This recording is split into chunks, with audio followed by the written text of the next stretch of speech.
তো আমি এখন যাব আমাদের বাড়ির পাশে হলদির বাগানে।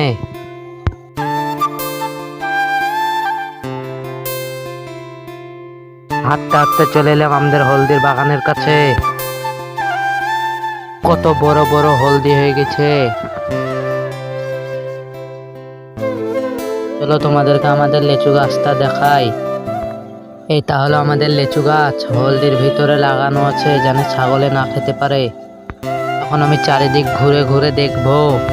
তো তোমাদেরকে একটা হলদির ফুল তুলে দেখাই।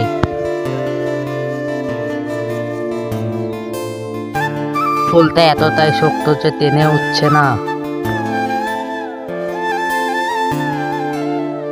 ফাইনালি ফুলটা তুলে ফেললাম, কত সুন্দর লাগছে তোমরাই দেখো।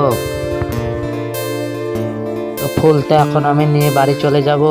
গাছতলার তলতল বাড়ির দিকে রওনা দিলাম। ভিডিওটা ভালো লাগলে একটা লাইক দিয়ে সাবস্ক্রাইব করে দিও।